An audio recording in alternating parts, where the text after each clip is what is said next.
Richard Gottener. Vous écoutez Radio France Roussillon, il est 18h.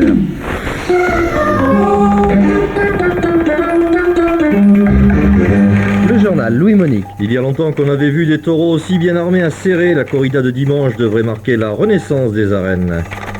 Faut-il illuminer les célèbres orgues d'Ille-sur-Tête? Le projet de la municipalité est prêt. Reste à savoir si la population le juge opportun. Premier coup de manivelle demain pour le Festival de cinéma de Prades. Robert Cortés, son animateur, est l'invité de ce journal.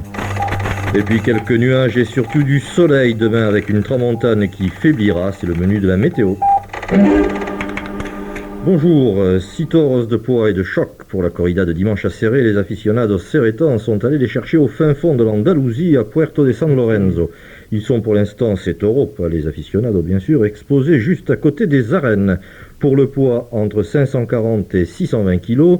Pour le choc, il suffit de regarder les cornes. Ces cornes, une garantie de qualité, c'est ce que dit d'ailleurs un des organisateurs, Bernard Aviglione, juste à côté de ces taureaux et au micro de Thierry Valero. Vous savez qu'il arrive que dans certaines corridas, il y a des problèmes avec les cornes, etc. Notre souhait, c'était d'avoir des taureaux limpios, comme on dit, qui n'aient pas été touchés, qui soient intacts. Hein. Entre les deux cornes, il y a bien 70 à 80 cm. Hein. Bon, elles sont intactes, vous voyez elles ont la base qui est blanche, et le bout de la corne qui est noir, il y a 15 cm de noir au bout. Bon, c'est la preuve qu'ils n'ont pas été touchés, parce qu'en général, quand les taureaux sont trafiqués, comme on dit, ou affêtés, on remarque qu'il y a très peu de noir au bout des cornes, puisqu'il a été raboté. Et donc là, on voit que tous les taureaux ont énormément de noir au bout des cornes, elles sont vraiment intactes. Et voilà, on recherche la vérité dans la corrida. On ne veut pas faire du spectacle ou du cirque, on veut faire une corrida.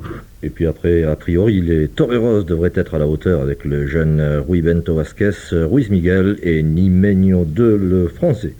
Les courses pédestres sont plus que jamais à la mode. La preuve, les comités des fêtes de la vallée de la Castellane et surtout celui de Campom organisent à Campom précisément une course ouverte à tous et ceux dans l'après-midi de demain. Alors pour tout renseignement, 68 96 01 54.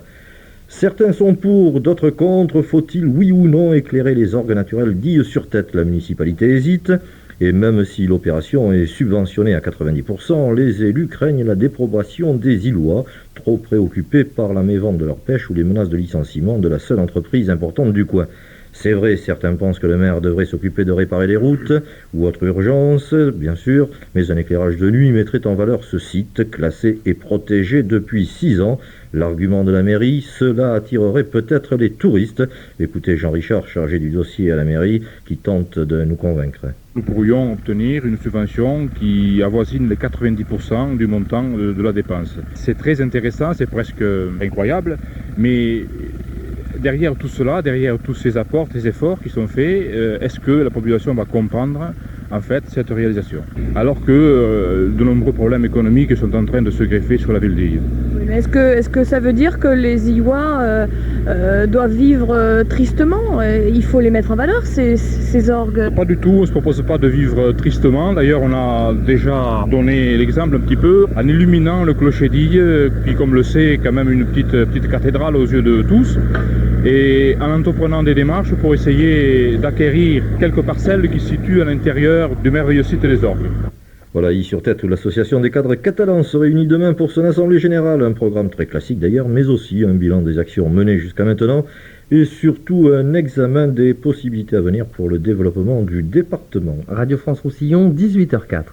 Le Festival de Prades est probablement en France l'ancêtre de sa catégorie. 29 ans à Libération, on dirait 29 ans, c'est presque épatant.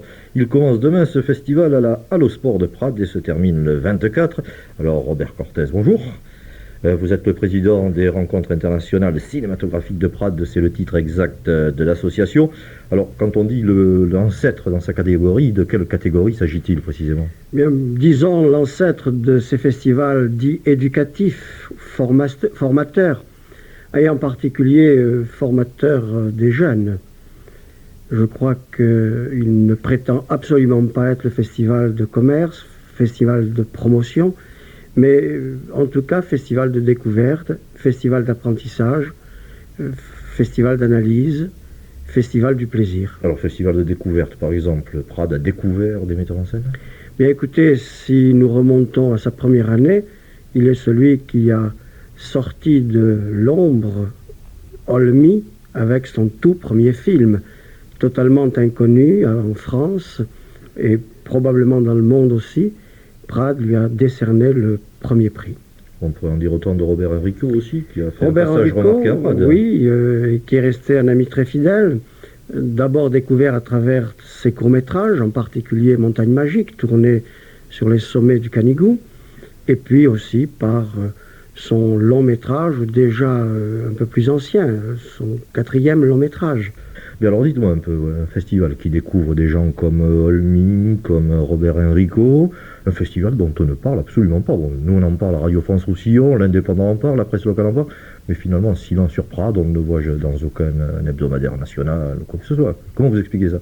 Bien, pour d'abord le fait qu'il est placé en mois de juillet et qu'il se trouve en concurrence avec des manifestations bien plus importantes, d'Avignon, et qui fait que tous les journalistes sont beaucoup plus pris par ces manifestations. Il arrive aussi pas très loin de Cannes, où la presse est quand même pas mal fatiguée, et je crois que c'est une des raisons, mais ce qui n'empêche pas que c'est un festival qui, dans la profession, a une place très très grande. Je crois qu'actuellement on peut dire que le milieu du cinéma français ne peut pas ignorer l'existence du Festival de Prades. Robert Cortez, merci. De toute façon, le festival, Patrick Mas aura l'occasion d'en reparler dans quelques minutes avec Xavier Dartuis pour entrer cette fois sur la programmation de cette année et les problèmes concrets. La météo à présent, le temps pour demain reste ensoleillé, la tramontane forte faiblira en deuxième partie de journée, la mer sera agitée à localement forte, les températures atteindront les 27 degrés.